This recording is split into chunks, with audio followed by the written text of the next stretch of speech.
Sa ilalim ng Administrasyong Duterte, naitaas ang sahod ng government nurses na ilang taon nang pinakahihintay ng ating frontliners. Mula sa salary grade 11 para sa entry level, naiangat ito sa salary grade 15.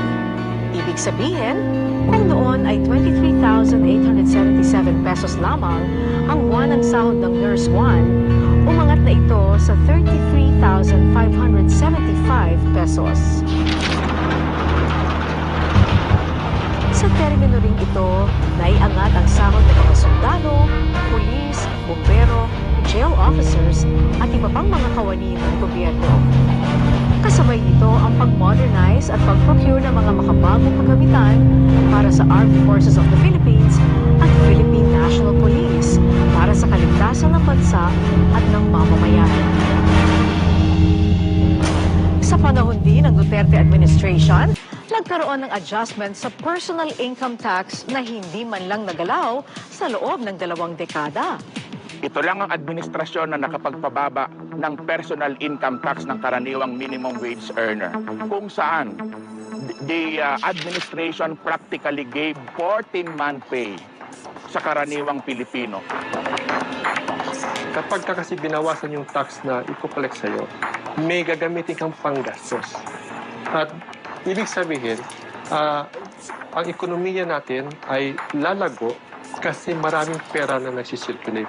On the side of the business community naman, yung pagkakaroon ng lesser tax na binabayaran ay nahahawakan nila yung kapital nila at maaari nila itong invest sa iba pang mga businesses.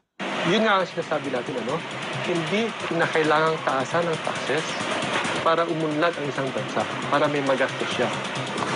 Sometimes it's better to cut the tax para may maiwan sa mga kumpanya para makapag-innovate pa ito ng panibagong mga produkto.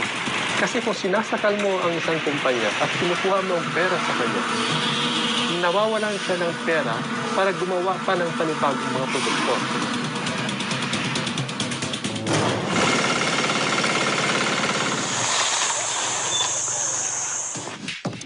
Sa Duterte administration, naisabatas ang Rice Tariffication Law na nagpababa sa presyo ng tigas na isa sa mga pangunahing produkto na kinokonsumo ng mga Pilipino.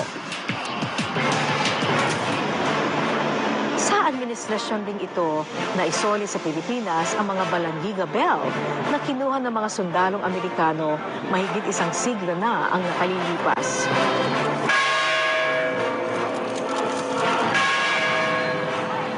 Bells are returned. Credit goes to the American people and to the Filipino people. Period. Mabuhay ang Pilipinas. Sa panahon ng Pangulong Duterte, pinapatunayan na ang Pilipinas ay isang matatag na republika. They strengthened the institution, they strengthened the bureaucracies. State at naibalik ang ganda ng Boracay.